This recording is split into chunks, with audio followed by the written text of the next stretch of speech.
प्रियहर चन्द्रकलाधर ईशा महेशा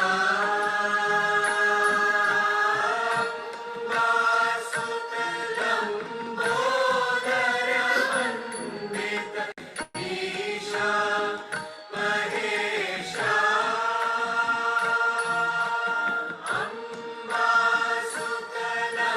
अम्बासुतलंबोदर वंदित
उसका नाम फकीर।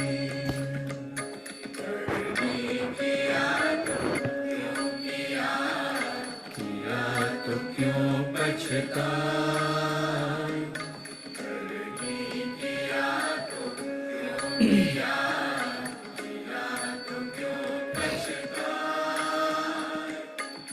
बोया पेड़ बबूल का, आम कहाँ से खाए कबीरा, आम कहाँ से खाए। करत करत अभ्यास से जगमति होत सुजान। करत करत अभ्यास से जगमति होत सुजान। जैसे रस्सी आत जात से सिर पर बड़े निशान कबीरा, सिर पर बड़े निशान। घट घट मेरा साइया, सोना घट नहीं कोई। घट घट मेरा साइया, सोना घट नहीं कोई।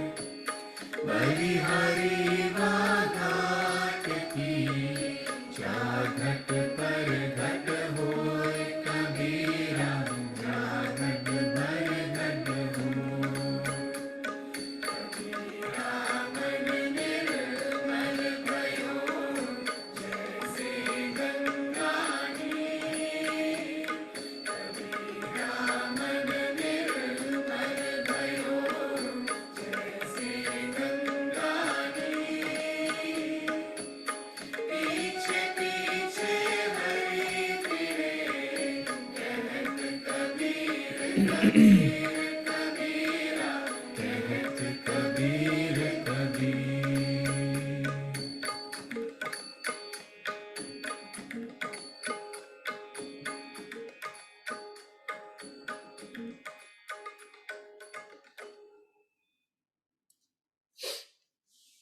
Hari Om. Welcome back. I hope you're having a good week so far. Good to see you all bright and early this morning. Without further ado, we'll get started.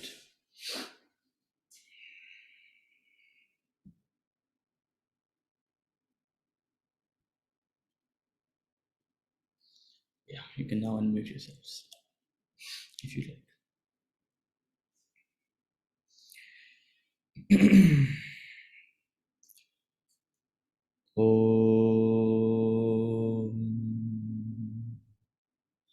ॐ सहना भवतु, सहनौ भुनक्तु, सह वीर्यङ्करवावहै, तेजस्विनावधीतमस्तु मा विद्विषावहै।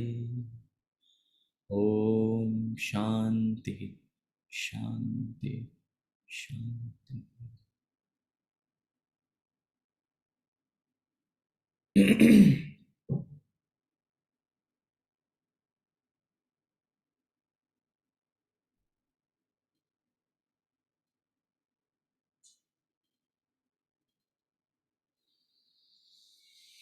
Okay, so in the previous class we discussed about the nature of the world and the course of life. The course of life is change, the course of life is motion. Where is it heading towards? Where is the motion towards? That you have to decide.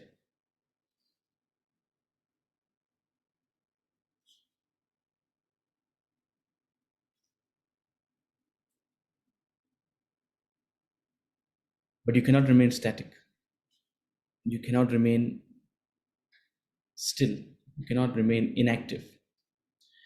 Either you go with the direction the world is taking and you keep pace with it, or you set your own direction.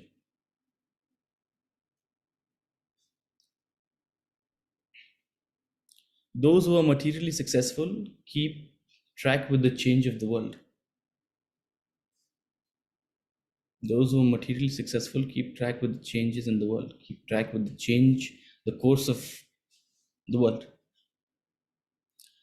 Those who are spiritually successful are those who, beyond the course of the world, have set a course for themselves, their inner journey. But unfortunately, the bulk of us fail to tread this course of life. We remain fixated with outdated practices. We are unable to change with the changing phenomenon of the world. And before we know it, there are generation gaps. This is what you call generation gap. When you seem to outgrow, when your values and ideas and ways of doing things and beliefs seem to have passed the expiry date, the world functions in a different way. If you're not able to adapt to the new forms of the world, you will struggle. It's a law. So we briefly covered last time, animals function on the basis of heredity, whereas humans are on this faster train of adaptation. Whether they like it or not, whether you like it or not, you have to adapt. And if you don't adapt, it may not be such a smooth ride for you. But ultimately, what is the point of simply adapting and adapting and readapting and readapting? That's a question worth asking. How much will we adapt and for what? Where are we going? What are we heading towards? What are we chasing? What do we truly want? These are all worthwhile questions. These are all worthwhile questions. The double fault we make is neither do we adapt nor do we ask these questions. That's a double fault. Neither do we adapt nor do we ask these questions. The first stage of development is adaptation.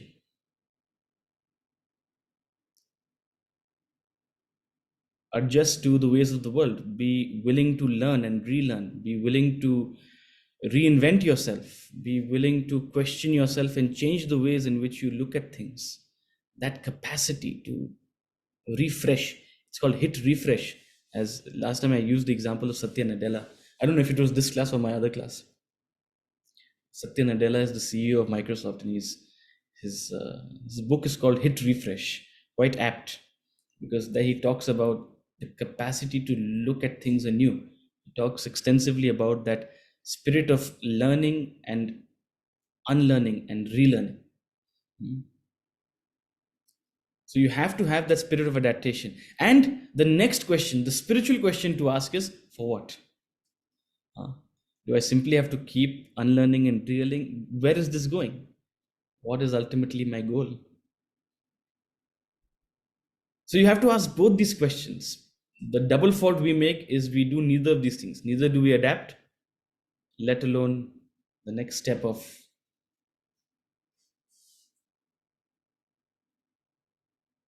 questioning. Who is a Vedantin? Swamiji, I remember he gave a very beautiful analogy, example. He gave a beautiful example. He said a Vedantin is one who is equally comfortable in a South Indian Brahmin home. If you go to Kerala or Tamil Nadu and are served food on a banana leaf, you have to sit on the floor and eat it. I was in Kerala last week, and everybody was mighty impressed because I could wear their dhoti. Little did they know that I spent 4 years wearing that dhoti in the ashram. So, you know the dhoti they wear? It's what we North Indians call lungi almost. But it's not really a lungi, it's much smarter than that. So, a Vedantin is one who is as comfortable in a South Indian Brahmin home and in a Southern Texas, Midwestern American home. Have you ever been to Arizona? Have you ever been to Utah? See, when we travel, we see different kinds of people. different cultures, different practices, different beliefs, that capacity to adapt. That's what he's talking about. Uh, so art of the art of development is you keep pace outwardly, you keep pace with the change, which is inevitable, the course of life, and internally you get onto your direction, you set your direction towards the ultimate goal of life. So outwardly you keep pace with the course of life, and inwardly you set your direction, set your path towards the ultimate goal of life. That's the journey of a vedantin, that's the journey of a spiritual person. Both the course and the goal are looked after. So that aptly brings us to the next topic. Having talked about the course and the inevitable adaptation, what is all of this for? What are we heading towards? What is the ultimate purpose of whatever we are doing? What is the goal of life? That's what he's going to talk about in this section. So we'll start with the goal of life.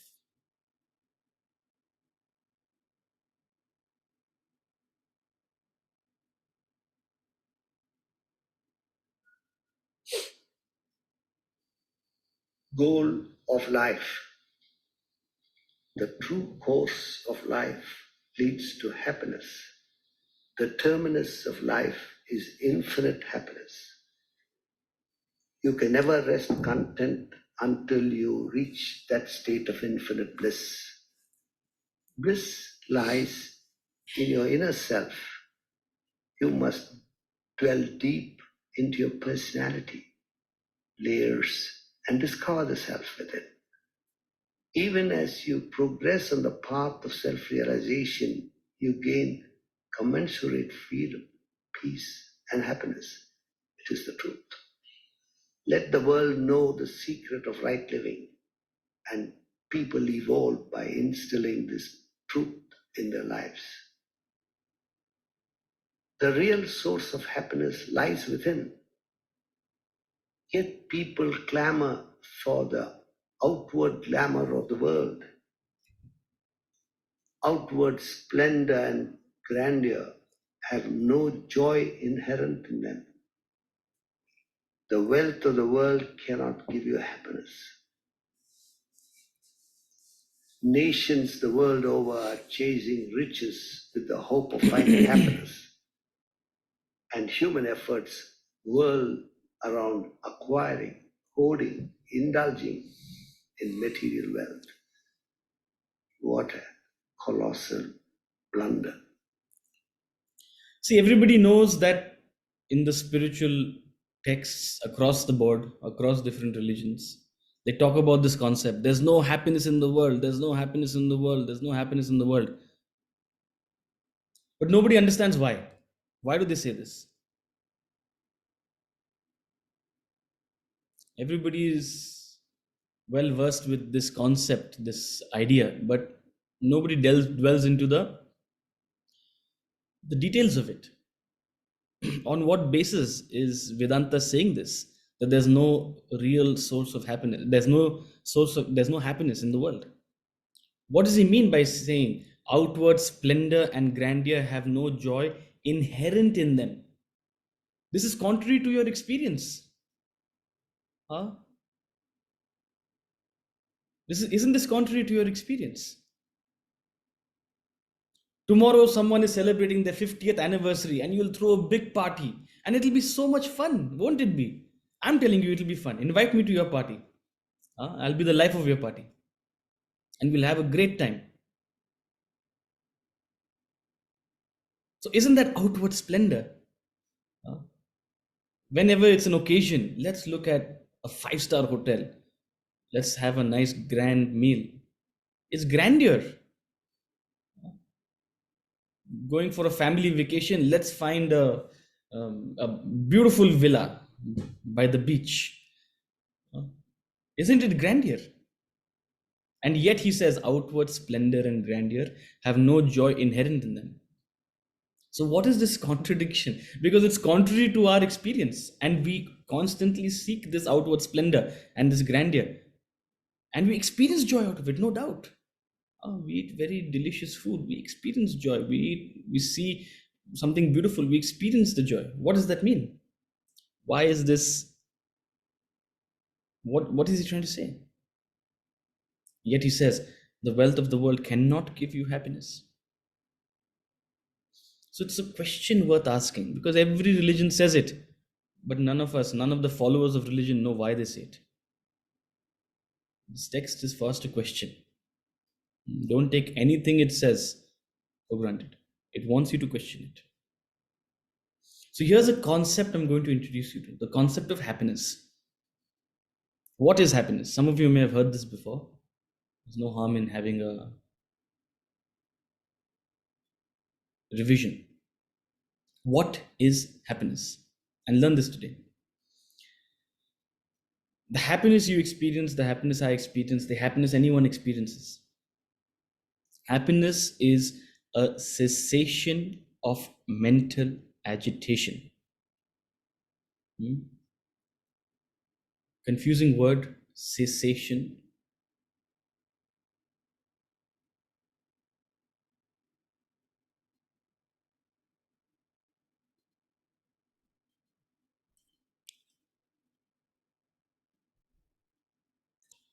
Happiness is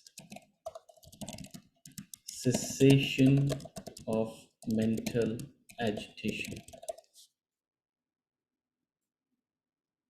Cessation means to cease, to stop, to remove. The word cease comes, cessation comes from the word cease, to remove or to stop. We have mental agitation. What is mental agitation? Mental agitation is nothing but a flow of thought. Thoughts flowing from you to the world, to objects of the world. When it's a few thoughts, we don't call it agitation. But before you know it, a trickle becomes a river. When it becomes uncontrolled, when it almost becomes annoying, we give it the term agitation. But agitation simply means a flow of thought. That the thicker the flow, the greater the flow, the more the agitation.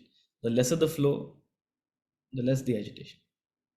So thoughts flowing from you to the world, to objects of the world, is what he calls mental agitation. When thoughts are sufficiently numerous, thick in their intensity, we call it a desire. A desire is nothing but a appreciable flow of thought from you to the object of your desire. If there is no thought, it means there's no desire. If there is thought, it means there is desire. So desire is nothing but a flow of thought from you to the object of your thought. So now I can replace the word mental agitation with desire, and this definition will make sense, isn't it? Yes, happiness, when I seize my desire, when I achieve my desire, I feel happy. So now this concept is, when we look at it this way, this definition makes sense. Yes, happiness is cessation of desire. But what is desire? Desire is a flow of thought from you to the object of your desire. It's defined as that. That's what it means to have a desire. To have a small desire means occasional thought, small thought, infrequent thought. Strong desire means a turbulent flow. And when the flow is turbulent, it will not look at anything in its way. It will be incessant. It will destroy things on its way. The strong flow of desire can make you perform actions beyond your permission. You end up, what is regret? Regret is nothing but a retrospective analysis of your own action, which under the influence of the desire you performed, even though you probably wouldn't want to perform it. At that point, you had a strong desire. What could I do? I couldn't help myself. Why couldn't you help yourself? because of the flow of desire, because of the flow of thought. So desires in the beginning look innocuous. Ultimately, if they flow out of control, it can be very dangerous. It's just like water. There's a video doing the rounds on the internet, There's a video doing the rounds on the internet.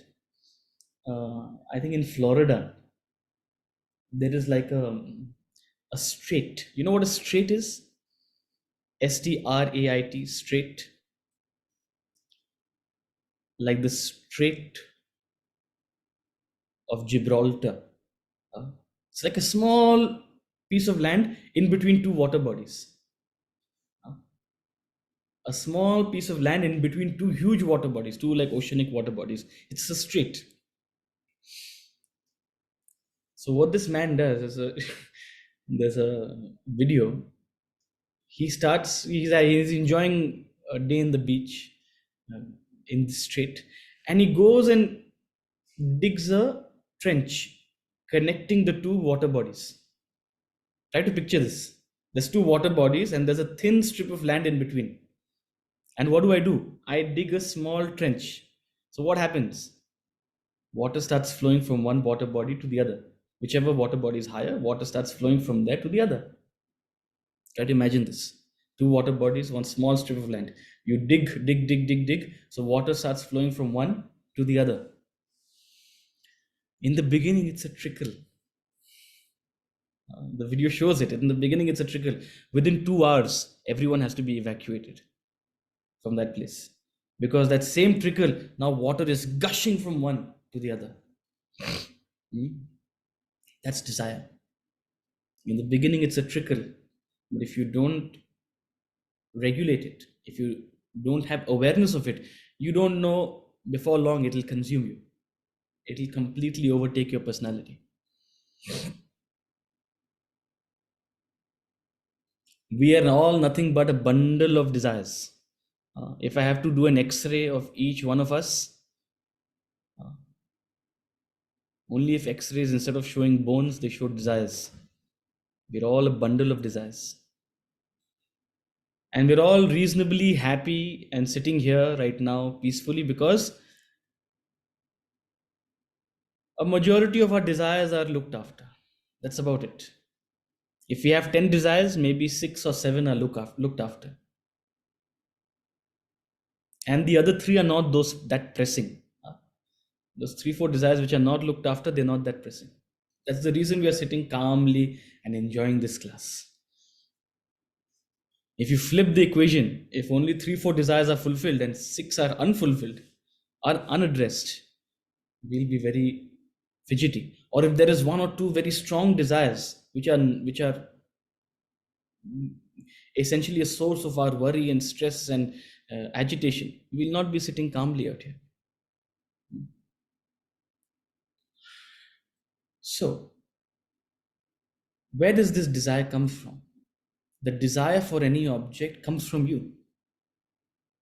You are the creator of the desire for the object.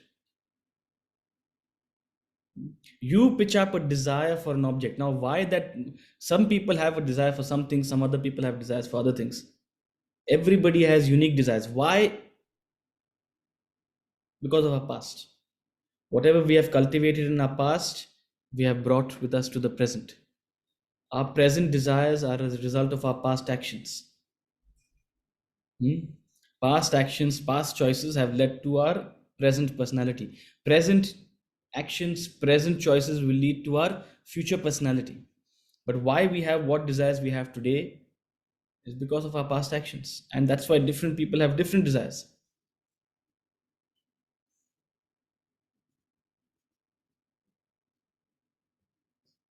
Some people love jazz music. Some people can't stand jazz music. Some people love rap music. Some people can't stand rap music. Different desires. Jazz music gives happiness to one person, gives sorrow and agitation to another person.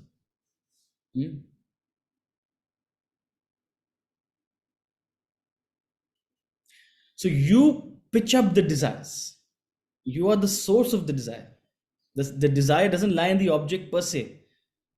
You pitch up the desire. The stronger the flow of desire, the stronger the flow of thought, the greater the desire, the more intense the desire. And when that desire is fulfilled, ah, maja, pleasure, bliss. ah, when something you wanted for a long time, you've looked forward to, you've been patiently awaiting it. It's been eating into you. You've been restless in anticipation to experience it. And finally, you experience it. What is it? Pleasure. But we have to look into that pleasure. What is that pleasure you are experiencing? Is it because of the object per se? You take someone else who has no desire for it to experience it. Huh?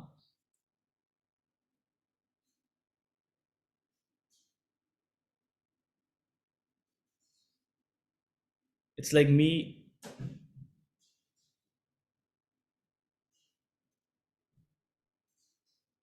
going to a Shah Rukh Khan movie. Huh?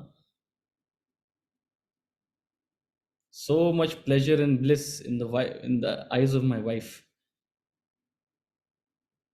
So you have to pretend, when you're with your wife and she's enjoying something, you have to also pretend to enjoy. Otherwise, it'll upset them. Why? Because no desire, so no pleasure, no joy. So much desire to see this person on screen after 5 years. They waited 5 years to see him act, even if it's a hopeless movie. They have some justification or the other. Ah, this was good about the movie. That was good about the movie. Why? Because they enjoyed it. Part of it, at least. Cessation of mental agitation. The happiness you experience is the cessation of mental agitation. More agitations are created, more agitations are ceased, more happiness you experience. If there is no, so you seize 50% of your agitation, 50% happiness. You seize 100% of your agitation, 100% happiness. This is what he means by happiness is not inherent in the object. This is what he means. This sentence that he uses. The sentence that he uses. I'm trying to explain this concept to us. Outward splendor and grandeur have no joy inherent in them. The joy is not inherent in the object or how big or grand it is. It is inherent in the volume of your desire for it. You have a desire for big and nice things. There's no harm in it. There's no harm. You have a desire for big and nice things. And when that gets fulfilled, you experience joy.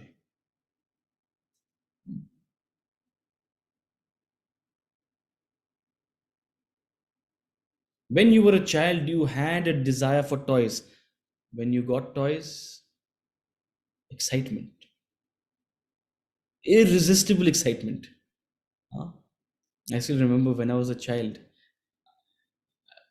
I used to be fascinated by, there used to be trains, battery powered trains, and the rail tracks. Mm.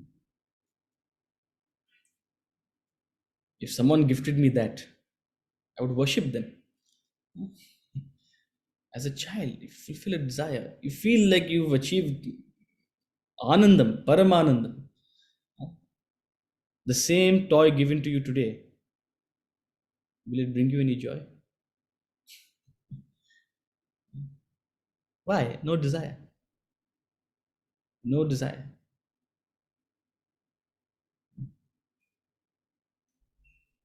Same object. Object being the same no longer brings you joy. Why? It only means that perhaps joy wasn't inherent in it. The joy was the result of the cessation of agitation within you. Now, who created the agitation in the first place? So, what Vedanta says is there are two ways to live life. There are two ways to live life. You can pick the first, the second, or a combination of both. The first way to live life is keep pitching up desires and keep fulfilling them. Hmm? Whatever desires you pitch up, you put in the effort, and with a little bit of luck, in the right place at the right time, you'll be able to fulfill it. And no doubt your life will be maja, excitement. But the more philosophical way to live life is to question, why am I creating these desires in the first place? Why am I creating these desires in the first place? If the whole point of it is to seize it, if the whole point is to fulfill and annihilate it, hmm, it's like finding a roundabout way to experience what I can experience here and now. What is this endless stream that is being created from within me? I'm going to bring a stop to that. So, the spiritual journey, the outward journey is the fulfillment of desires. The spiritual journey is closing the tap of desires. And there's a method to it. You can't simply close the tap, you can't simply stop the flow. It doesn't work that way. There's a method to it. You can only stop a lower desire by pitching up a higher desire. That's the paradox. You can only stop a lower desire by pitching up a higher desire. When you want something greater and grander, just like when you grow up, when a young adult wants finer things in life, automatically their childlike desires fall away.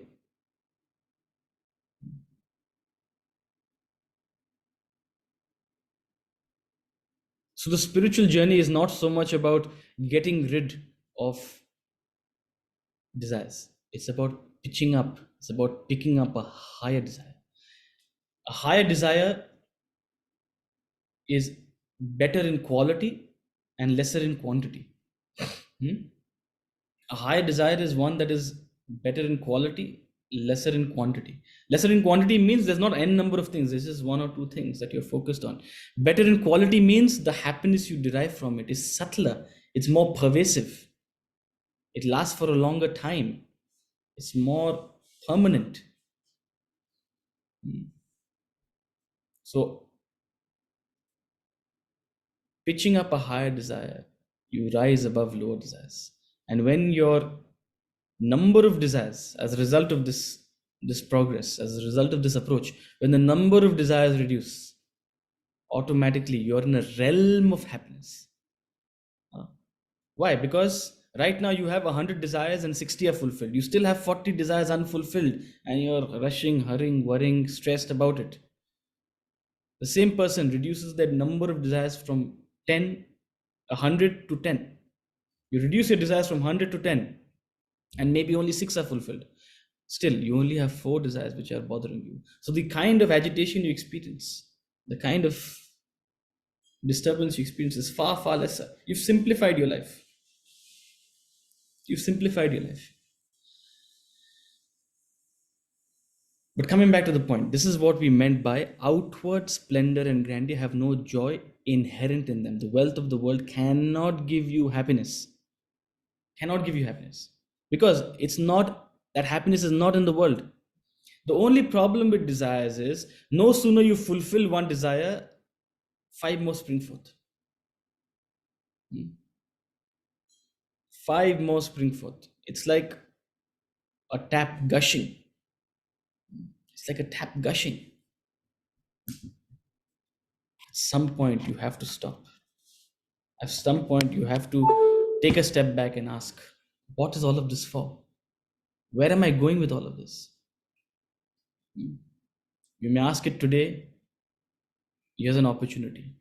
Or you may not, you may ask it sometime in the future. But you have to go around to asking this question. The terminus of life, he says, the terminus of life is to gain this infinite happiness, the terminus of life. And that infinite happiness starts with asking this question, what is all of this for? When am I going to rest content? When is enough going to be enough? That is the question which springs you onto this inner journey. Understanding That otherwise I'm simply almost like a machine, fulfilling desires, pitching up more desires, fulfilling desires, pitching up more desires, fulfilling desires, chasing more desires. Where is all of this going to end? Punarapi jananam, punarapi maranam, punarapi janani jatare shayanam.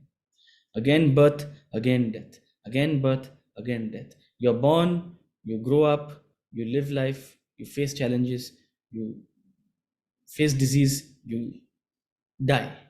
Again, you're born, you grow up, live your life, you enjoy the world, you face the challenges, you decay, you die. But for what? For what? What is all of this leading to? Where are we headed? What is the purpose of all of this? See, which is why the concept of reincarnation, especially in this tradition, is very important to invoke these questions.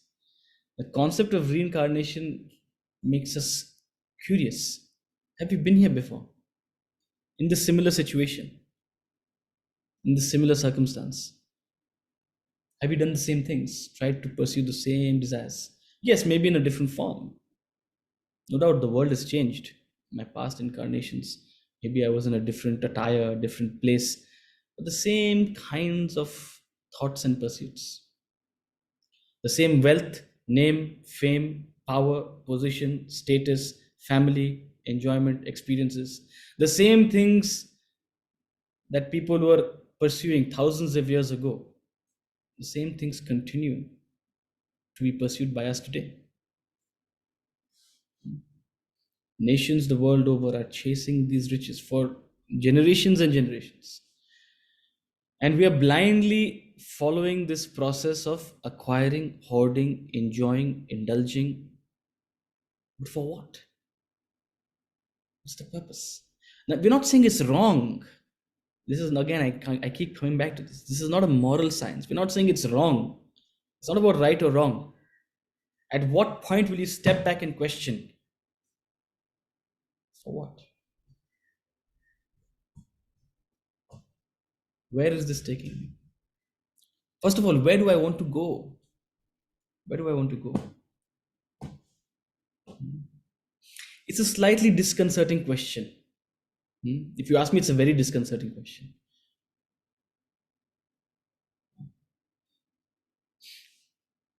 Spirituality was supposed to make my life simpler. Spirituality was supposed to make me happier. But it's landed me in a bigger soup. Now you're asking me to question my entire life? It's a disconcerting question, but you have to ask this question. For what? So, what does Swami Ramatirtha have to say about this goal of life? Here is an extract from Swami Ramatirtha's lecture delivered in the United States of America on December 13th, 1902. There was a time when India possessed probably more riches than all Europe possesses at this time. There was a time when India had more jewels and diamonds, more pearls and rubies than all America has today. India had had her day in material prosperity. Nations after nations overran India from time to time. Greece became rich at the cost of India. Persia became rich at the cost of India. Afghanistan became rich at the cost of India. And at this day, England is amassing fortunes at the cost of India. India was once really the land of gold and diamonds. We do not repent at that. We are not sorry at the present backwardness in material prosperity of India. We know that there is a law, a divine law, a law of our own nature, which is ruling affairs, which is bringing about everything. The divine hand which directs and leads our affairs we know. And knowing that, we do not pine at material backwardness. We understand the law of nature. These things, these material objects of prosperity, all these were tried, experimented, weighed in the balance by Indians and found wanting. America is very young today. So is Europe very young. They are trying these experiments at this time. All these material things are looked upon by Indians as simply a drop of spray, nothing else. They are no factors in your happiness. They cannot make you truly happy. Never, never. Iron and gold are good for buying iron and gold. That is all. Happiness is not of the same kind as these material objects are. It cannot be purchased. Happiness, true bliss, cannot be purchased by these things. These are prophetic words spoken over a century ago, in 1902, 121 years ago, by the great Swami Ramatirtha. Now, he was speaking at a time when perhaps we were really at our bottom, as a nation, as a country, as a civilization. So it's very important we put that in context when we're reading this. And how prophetically his words have played out. We understand there is a law, divine law. What is that divine law? That nothing is permanent, that everything is in a flux of change. And it has taken some time, but in 100 years, we see clearly we are at our rise again. We are no longer perhaps down in the we're no longer in the down in the trenches as we were 100 years ago. Yeah, we may be not all the way up yet, but we are in that direction. India is moving once again in the journey in the direction of material prosperity. The divine law is that there was a fall and there will be a rise. And this procession will go on and on and on and on. This is not the last cycle.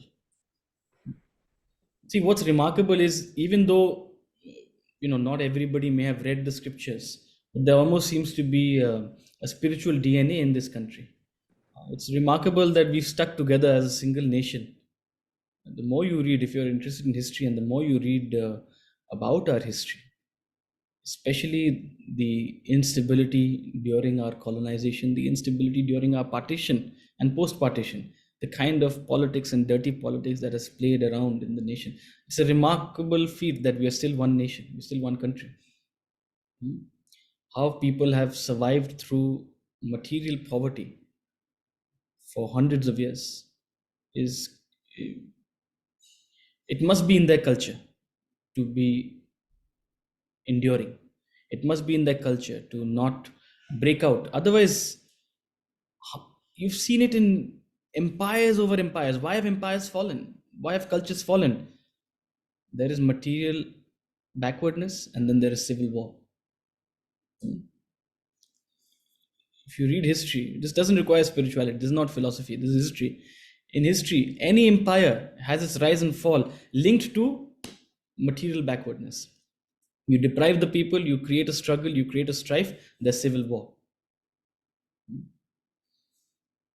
And that leads to disintegration. It's remarkable that, as a student of history, I totally feel that. It's remarkable that we haven't broken up into many, many nations. We've come close to, and we continue to have, some people asking for special status here, some people asking for reservations there, some people asking for all sorts of politics goes on, and that will go on. But there's something that holds us together. It's an undercurrent, a spiritual undercurrent, that there is life beyond material backwardness and prosperity. And my hope, living in this generation, is that as we rise towards material prosperity, that we continue to keep our link with our spiritual core, because there is more to life than just the riches that the world has to offer. But these were the prophetic words of Swami Ramatirtha. For those of you who don't know Swami Ramatirtha, um, he had a very brief stint where he was um, in, well, not really public life, but he was not known. He was a teacher of mathematics, hmm, in Lahore, and he came to hear Swami Vivekananda. So, around this time, Swami Vivekananda broke out into the limelight in 1880s, 1890s. And 1890s is when he heard Swami Vivekananda. And within a couple of years, he completely immersed himself on the spiritual journey. Around 1897, 1898. And the only, perhaps, public big public appearance he made, which is recorded widely, is this his travel to the United States. So this extract we've read is from his travel to the United States in 1902. The story goes that there were all sorts of um, basically people had recorded in writing whatever he had said, and so there were those manuscripts of whatever he had said in these lectures, and he is said to have thrown them into the water while he was returning by ship back to India. He is said to have thrown them into the water, and his famous words, "Truth crushed to the ground will rise above from the ashes like the phoenix. Truth crushed to the ground will rise above from the ashes like a phoenix." That's the power of truth. It doesn't need a Swami Ramatirtha or his lectures to be recorded delicately. Truth doesn't need a Messiah. So if you like what you hear, I would recommend you look up Swami Ramatirtha. There's very little of him available on the internet, incidentally. I think now there's a little more. There are some groups on Instagram and stuff as well. But there are, back in the day, even when I was starting my studies, we couldn't find anything on Swami Ramatirtha. So I ended up, there's a foundation in his name, and they have books with his lectures from the US of A. It's called In Woods of God Realization. So if you're keen, you may want to get hold of that. Beautiful. I think there are about 7 volumes in Woods of God Realization. You should look them up. But this was his prophecies. Beautiful, enlightening words of Swami Ramatirtha. So, happiness, iron and gold are good for buying iron and gold. What the world has to offer is iron and gold. But the happiness is not the same as these material objects. There's something more. What is it? He says. The native home of happiness is your own self, Atman. Discover your real self. All your misery and wretchedness vanish. You gain the essence of happiness. You can never find happiness in the external objects of the world. Do not get duped by the senses. Do not search for happiness in perception, emotion, and thought. Instead, find the elysium of happiness within your own self. Leave the quarantine of your physical body. Rise above the superstitious enclave of your mind. Realize yourself from the prison house of your own intellect. Get liberated in self-consciousness. Happy is he who gains self-consciousness, God consciousness. A human being attains full stature on gaining self-consciousness. Only when rooted in his own self is he fully grown. But if his roots do not dig deep, if they rest in the superficial layers of his personality, his growth is stunted. He will not find true fulfillment in life. Such a person is akin to bonsai. Bonsai are miniaturized trees. Some of them may be 100 years old and yet remain a foot in height. The reason for remaining dwarfed is that their roots have been sheared periodically, prevented from penetrating deep into the soil. The same relation, the same law holds good for you. If you do not dive deep into yourself, you remain spiritually dwarfed. You do not grow into your full stature. Hence, So he's inviting you to look for the native home of happiness. So we'll take a step back. We are caught up in chasing broadly material or emotional pleasure. That's about it. If you analyze our lives, if you analyze your own life, broadly there are 5 kinds of desires: material, physical, emotional, intellectual, and spiritual. All your desires, first of all, what are desires? A flow of thought from you to the object of your desire. Now we can dissect these desires. There are 5 types of desires: material desires, physical desires, emotional desires, intellectual desires, spiritual desire. We all know what is material desire.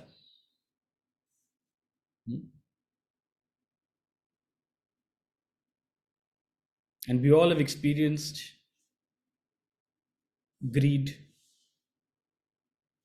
anger, fear, satisfaction, joy, pleasure when it comes to material desires. Stock market goes up, small cap index goes up, big smile on your face. When you look at the chart, you feel even when it goes up, you start getting worried. Oh my God, it's gone so much up. Now it will come down. Huh? Even your pleasure, even you cannot even enjoy your pleasure as far as material pleasure is concerned, material joy is concerned. Why? Out of fear. Oh, what if what I have achieved I will lose? So, material desires for material objects, for wealth, for money. But then that money is useless if you can't exchange it either for physical or emotional or whatever desires. Suppose I give you lots of money, but I say you can't do anything with this money. You want to go to a restaurant to eat? I'm sorry, you can't withdraw money from this account of yours. So you want to have a sensual desire, but you can't use the money you have in exchange for it. So that money becomes useless. So money per se is very limited. It may give you all this joy, temporary joy, but it's limited if it can't be exchanged.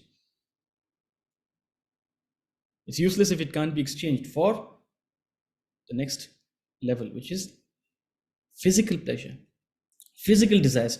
We have all sorts of physical desires to cater to our senses, to cater to our eyes, to our ears, to our nose, to our tongue, to our touch. One of the strongest desires is the lustful desire for touch. We're all familiar with the helpless desire, the weakness of the tongue.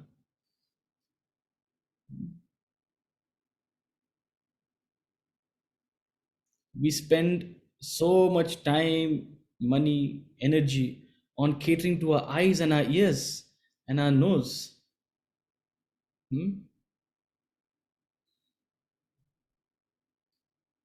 Physical.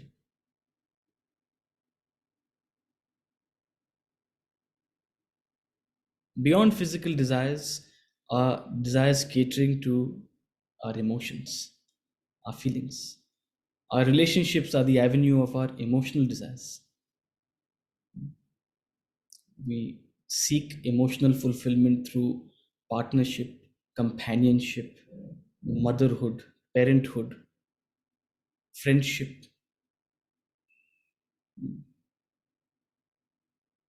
All of us are familiar broadly with these desires, and our entire life is consumed in catering to them.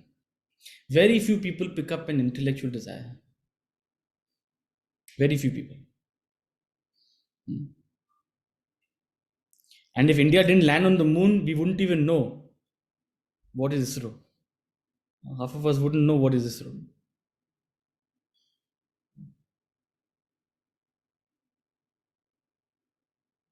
The number of people taking up the sciences, the number of people taking up the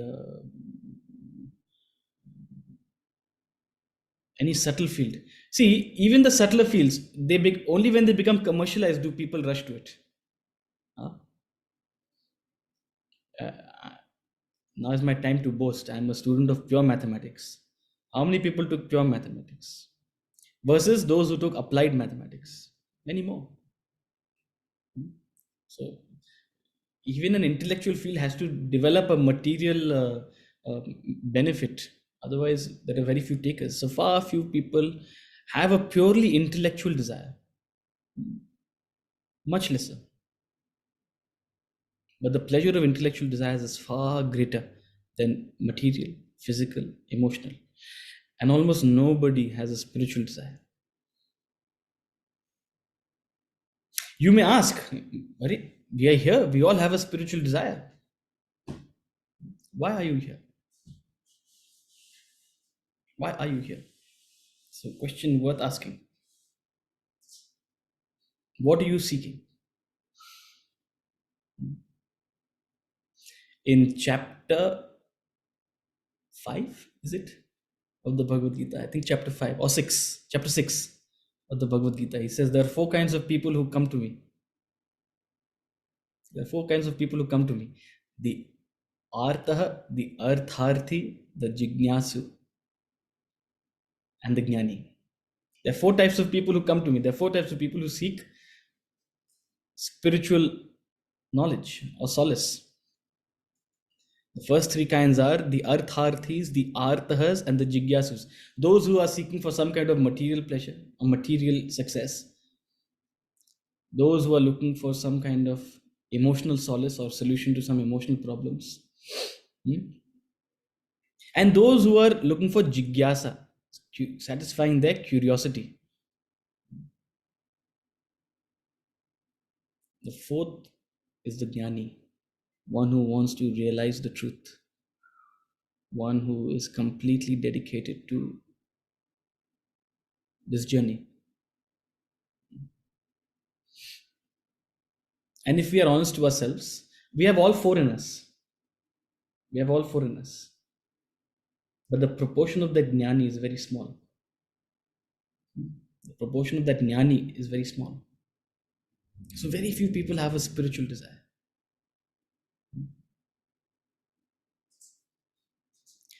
See, how do you test how strong your desire is?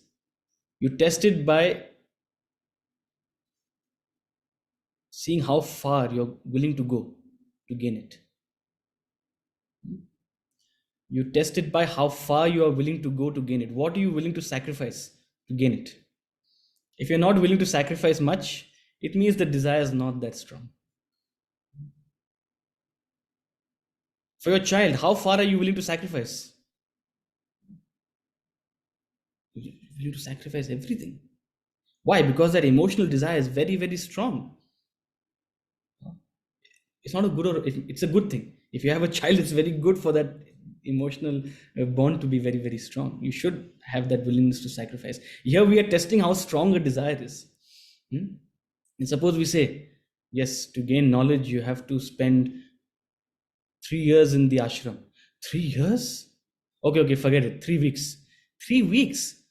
Okay, let me check my schedule. Okay, not 3 weeks, come for 3 days. 3 days. Yeah, that should be possible. That should be possible. And that also you spend only 2 nights. 3 days, but 2 nights. What are you willing to sacrifice? That's a test of your desire. Are you willing to sacrifice your physical comforts?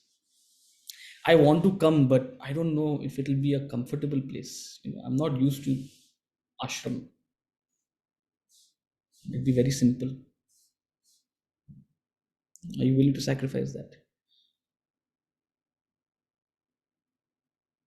Are you willing to sacrifice emotional convenience? I can't stay away from these people for, I can't stay away from my husband for a long time. I can't stay away from my wife for a long time. What are you willing to sacrifice? So very few people have a spiritual desire. Most of us, material, physical, emotional, lesser intellectual. Almost none have a spiritual desire. And we are lost in the pursuit. We are caught up. It's called samsara. These desires have created a web. These desires have led to a modification. They've modified into greed, fear, anger, jealousy, envy, arrogance, and that's consumed our life. What are we doing? What is all of this for? What do we truly seek? It's a question worth asking. And that's the question we will take up in the next class. That's a question we will delve further into, this concept of self-consciousness, self-realization. We'll take it up on Monday. With that thought, we'll conclude today, and I'm happy to take up any questions if there are.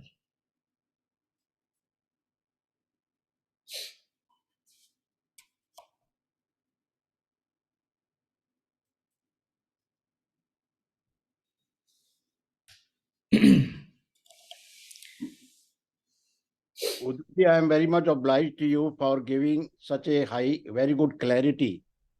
And when you mentioned about the desires, 5 different types of desires, naturally from low to higher desires, the higher desires are more subtle than the lower desires. That is the reason that your subtles are more powerful than the gross. We know it because steam is more powerful than the ice. So this is how actually we have to simply log on to those things which have more power and more value for our life. हर आदमी सोचता है कि मेरा फायदा किसमें है, तो simply we can, mathematics की आपने बात की ना, तो मैथमेटिक्स में भी यही सोचते हैं कि फायदा किसमें है, तो फायदा तो है इसमें. The more subtle you go, जैसे from material to physical, physical to emotion, you know it already. You have already mentioned about that. Sir, if you take a 1,000 rupee note and a box of chocolates to a child, what will the child choose? Child doesn't know the value. Doesn't know the value of the money. Money, yeah. So we don't know the value of subtler desires. Yeah. The reason we don't know the value of subtler desires, we haven't tasted it. We have to experience it. The idea of the spiritual journey is not to take you away from happiness or what brings you happiness. The idea of the spiritual journey is to show you where greater happiness lies, where deeper happiness lies. No, sir, everything we have to experience and then realize the value of that. You can wait to experience it, or you can learn from the example of others. Idea is one way or the other, we have to come to this question of what kind of desires we want to entertain. Right? Either we experience for ourselves the limitations of what our grosser desires have. Yeah. If you're lucky, we'll get to experience from the lives of others. Right? So it's not so simple that just because it is subtler, we are convinced that it is greater. That's the whole masla. नहीं, formula तो ये है ही है ना. Formula ultimately तो पूरा मसला यही है कि हम जानते नहीं what are we missing out on. We have no idea what we're missing out on. We are enslaved by our grosser desires. And that's why when the spiritual masters, they look at us with a sense of pity. There's a sense of pity. It's called samsara, the web of entanglement. We're completely lost in it. आप देखिए ना, India को पूरा लूटने के बाद भी वो लोग कहाँ हैं 100 साल के बाद, और हम लोग कहाँ हैं? वो कितनी वेल्थ लूट के लेके इंडिया से, क्या हुआ उनको? वो हमारे से ज्यादा गरीब हो गए. Mentally they are poorer. And हमारे में शक्ति थी, वो सटल पावर थी, तो आज फिर खड़े हो गए हम. आज उनका मुकाबला कर सकते हैं. आज क्रिकेट में देखिए, स्पोर्ट्स फील्ड में देखिए, अब स्पेस में चले गए हम लोग. आप धीरे धीरे देखिए ना, अपनी शक्ति अपने आप ही पहचानिए। इंडीड, इंडीड, बट अभी पिक्चर बहुत बाकी है सर, अभी हमें बहुत कैचअप करना है. But indeed there is a that, as I said, the subtle undercurrent of spirituality, even though it may not be articulated, is definitely there. It's in our blood, it's in this नहीं, land. इसको कोई लूट नहीं सकता। कहने की बात यह है कि जो हमारी जो इनहेरेंट जो शक्ति है उसको कोई लूट नहीं सकता। अगर नॉलेज है तो उसको कोई नहीं लूट सकता। बाकी मटेरियल शक्ति आपको शरीर को भी खराब कर सकता है, आपके पैसे को भी खींच सकता है, लेकिन जो जैसे ही शक्ति बढ़ती जाती है, दो शक्तियां हमारे को जो है वो ज्यादा, और फिर मजा भी उसमें ज्यादा है, उसमें Indeed, भोग ज्यादा है। indeed, indeed. Okay, any questions? Am I audible? Yes, sir. मैं जैसे ये पूछना चाह रहा हूँ कि हम लोग वेदांता ट्रीटाइज पढ़ने की डिजायर हमारे अंदर आई और हम पढ़ रहे हैं, तो क्या हम कह सकते हैं कि ये स्पिरिचुअल डिजायर को सेटिस्फाई करने के लिए इंटेलेक्चुअल डिजायर है? सर वो आप ही बताएंगे, और वो आप ही बता सकते हैं, मतलब हमें बताने की ज़रूरत नहीं है, आप स्वयं जानते हो कि ये, देखिए, it's a combination, it's not purely an intellectual desire, but it's not entirely a spiritual desire as well. The hope is that it is a spiritual desire, right? अब जिस हद तक इस ज्ञान को, एक है कि इस ज्ञान को समझना और इन कॉन्सेप्ट्स को समझना, that is the intellectual desire, and इन कॉन्सेप्ट्स को जा करके अपने जीवन में अंगीकार करना, अप्लाई करना, इम्प्लीमेंट करना, अपने आप को इस मार्ग में आगे बढ़ाना, that's a spiritual desire, right? So that only your own effort and your own application will tell, right, whether you truly have a spiritual desire or is it just mere jigyasa, if it's mere intellectual curiosity. But yes, there is everyone has the base spiritual desire in them. Everyone has a desire for self improvement, for self development, right? But how much do we implement that desire will matter, right? So definitely you're here because there is a spark, there is an interest, there is a wish, but problem is that far too often we reduce it to a mere intellectual exercise. So सब एक बात बोलने का मन हो रहा है। हाँ जी मैम, एक वर्ड आ रहा था, सेसेशन, एजिटेशन, और वो मैं लिख नहीं पा रही थी, इतने में तुमने टाइप कर दिया ना, मतलब अच्छा लगा कि देखो मैं लिख नहीं पा रही हूँ, इतने में तुमने टाइप कर दिया, first time typing.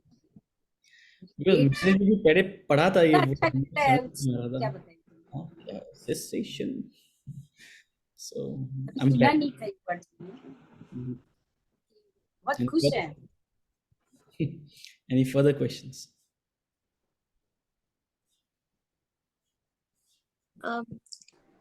Hari Om, I have a question. Hi, hi. So I want to understand, like, when we are already given wealth and opportunities, like say for going for a vacation or buying a car or anything. So how do you distinguish between, giving in to your desires and detaching from them and still enjoying what life has to offer? Because sometimes you feel maybe guilty while enjoying these pleasures, and you're not able to make a decision as to. So there's always a better way to spend your wealth by doing charity or by giving it away. Who said not the way to doing, who see? No, I'm just saying, like, if you think of a higher desire, like if you pick up a higher goal, you know that, you can do something better with it, maybe. So how do we distinguish and make these decisions in our life? So when you read and there are broader texts which talk about, say, the role of a grihasti, right, in that stage of life, and I've only come across it, I haven't read it in detail, but they talk about how much of your wealth you earn you should save, how much you should spend it on enjoyments, right? Even in that enjoyment, is it only your enjoyment, or is it enjoyment of your family, maybe your extended family, so how much you should spend. and how much you should do Give that, up. Hmm. contribute, right? Hmm. So, see, the idea is that, um, first of all, it's a misconception that we have to give, or this wealth is better served by simply giving it all away. Right? It's a very a superficial understanding of what is a charitable disposition. Charity begins at home. Charity begins with those around you. Right? It's more important to develop the spirit of social consciousness. Yeah, being conscious of the needs of those immediately around you, than necessarily trying to solve larger problems of the world. If social consciousness was, so that guilt you talk about, I would want to ask you, why guilt? Why is there guilt in Hmm. enjoying pleasures of the world?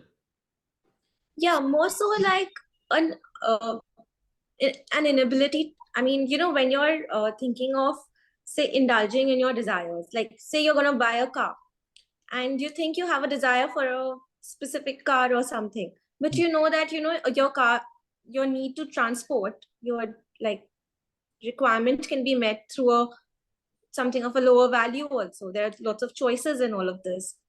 So I'm just trying to say, like, how do you distinguish between a desire and remain, why, or how do you uh, move through these decisions in life while remaining detached to it? So I'm going to take a step back, because Hmm. the word detachment is a very misunderstood word, right? In fact, we're going to study this in this book itself. There's a chapter called Renunciation in section 2. And it's beautifully given. What is renunciation? Does it mean abstaining from desires? Okay, even if you fulfill your desire, does it mean limiting your desires? Your question right now. Huh? Hmm. Does it mean setting some, quantity? Above that, it is indulgence. Below that, it is. Yeah. It's not. Detachment has nothing to do with the quantum of your possession, the quantum of your enjoyment, right? And the reason for your guilt, right? And I don't want to pass a sweeping statement, or it's something worth delving deeper into. But I would urge you to question the reason for the guilt. Very often is because we are not conscious. Yeah. Uh, but if we consciously choose to to live a certain way, what I just talked about. Okay, what is social consciousness? Have some basics Yeah. set out for yourself. Set a standard for yourself within the means of your income or your wealth, and have a broadly unselfish approach. Look into the needs and well-being of those beyond your immediate family, particularly those around you. Right? If you set that basic, right, chances are you won't be guilty of enjoying whatever you are given to enjoy, right? Thereafter, then that question becomes much easier. If something is within whatever wealth is remaining, right, after this obligations of yours, whatever wealth is remaining, if something is within that capacity, just go ahead and enjoy it. Why should you drive a Alto? Why should you? You can go to uh, see, who are you to decide what is enough? Yeah, that's what. That's See, right. Yeah. see, I don't need a Audi. I can go to my office in a Honda City. I'm like, why do you need a Honda City? You can go in an Alto also. Why do you need an Alto? I'll get you a shuttle service. You don't even need a car. AC shuttle service. There's no, Limit to either ways either way, going up or down, or down. Yeah. right? So you decide for yourself what is your comfort and what is your. It's not demonizing desires, right? If you have, Yeah. and it's not that you have the path of regulation and moderation is living within your means. The problem is when we have a capacity for a Honda City and we want a Mercedes. Huh? Yeah. This is more of a question where, say, someone has a capacity for a Mercedes, but they're willing, like, we've heard of people, they're like great businessmen who live a very simple life, and There are you great know, businessmen who also don't. yeah, yeah, There are great businessmen who also don't. There's a lot of PR done around certain people, how they're driving the same car for the last 30 years. yeah. If only life was so simple. See, it's only to, you know, don't be apologetic for your wealth. Hmm. You are a trustee of your wealth. You're a trustee of your wealth. Use it to benefit one and all. And if in the, in the course of that, not enough is left for you, then maybe settle for a Honda City. I don't know, right? But if you have enough, well, no doubt, just go ahead and enjoy the Mercedes. What's the problem? Hmm. Uh, Everyone will be there to lecture to you. Uh, People in the US were lecturing Elon Musk. The amount he spent in buying Twitter, he could have solved world hunger. Uh, Yeah. that give lectures all the time. But half of these, see, um, as I said, there's no limit up or down. Okay. Yeah. Detachment, the concept of detachment has little to do with the quantum of your possession, the level of your possession, the level of your enjoyment. Detachment is that sense of independence you have from whatever you possess. Hmm. Is that sense of independence you have from whatever you enjoy. Hmm. Tomorrow, if it's not there with you, you'll be, Yeah.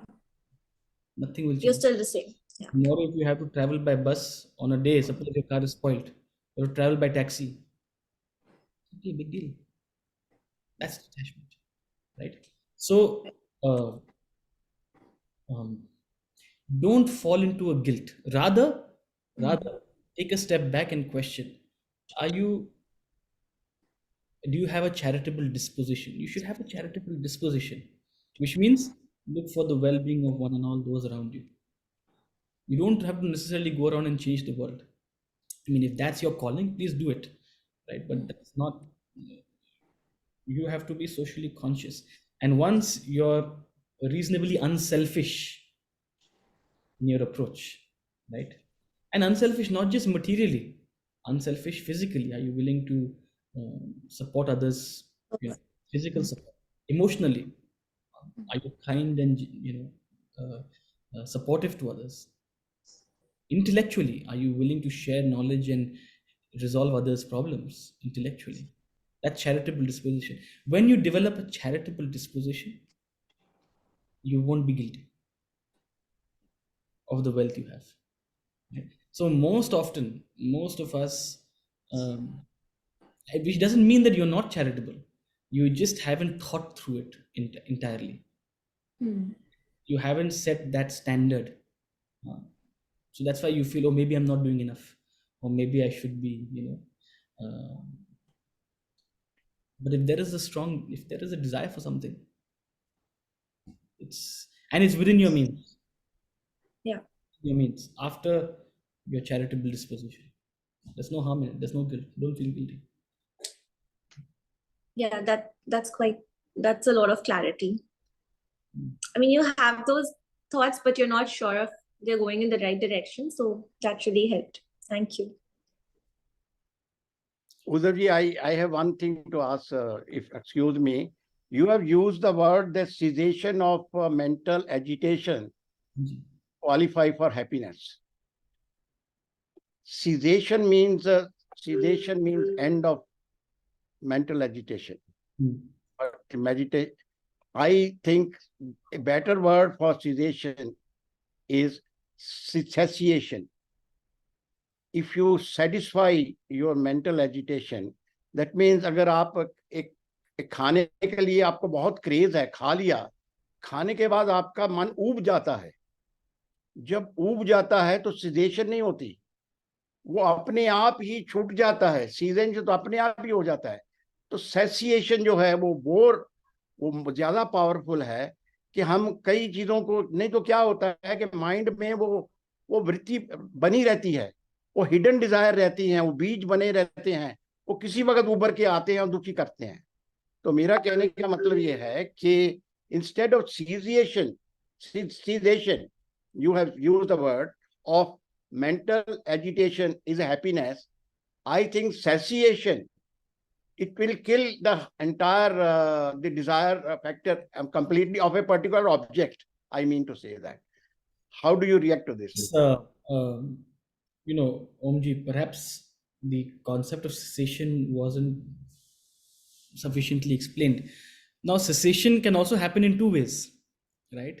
Cessation happens either through fulfillment of the desire or through rising above of the desire. Cessation happens either by indulging in a desire and fulfilling it. But that cessation is temporary because you fulfill, आपको भूख लगी, आपने खाना खाया, temporarily cease हुआ. But 4 घंटे बाद वापस भूख लगेगी. So that's cessation through fulfillment, right? That's helpful to reduce helpful. hunger for 4 hours. Yeah. But what's important is what you do in those 4 hours, right? The other way of cessation is खाने की खाली मैंने example दी है, खाने की example दी है. हाँ जी. I'm just giving an example only. The other way of cessation is through rising above, and that only happens with knowledge and understanding. Yeah. Asking these questions for what? So आपने जो word use किया है satiation, SATIATI, SATION. संतुष्टि, उसमें पूरी संतुष्टि. The only issue with that's precisely what cessation through knowledge means.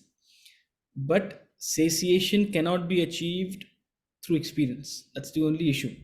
If it was so simple to simply experience and satiate oneself, the satiation you're talking about is a temporary satiation. That's the first way of cessation we talked about. It's भूख लगी, खाना खाया, एक संतुष्टि हुई. But वो संतुष्टि कितने दिन रहती है, कब तक रहती है?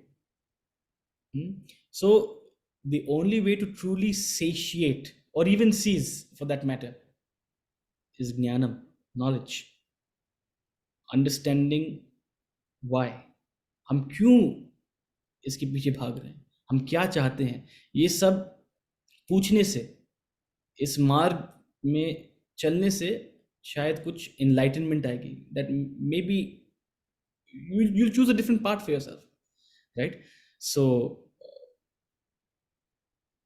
experience is not a sufficient way to cease or satiate yourself, unfortunately. If it was so simple, then I would say whatever your desires, please go and enjoy.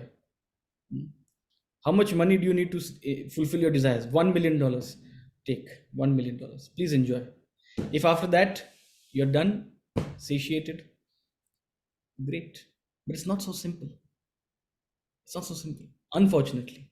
That's the reason why I did this class. Ultimately, it is a solution only. Maybe it is a step. Indeed. Okay, with that thought, we'll conclude today and we'll Thank you very much. again Thank you. next Monday. बहुत शुक्रिया. Thank you so much. Hari Om. Hariom.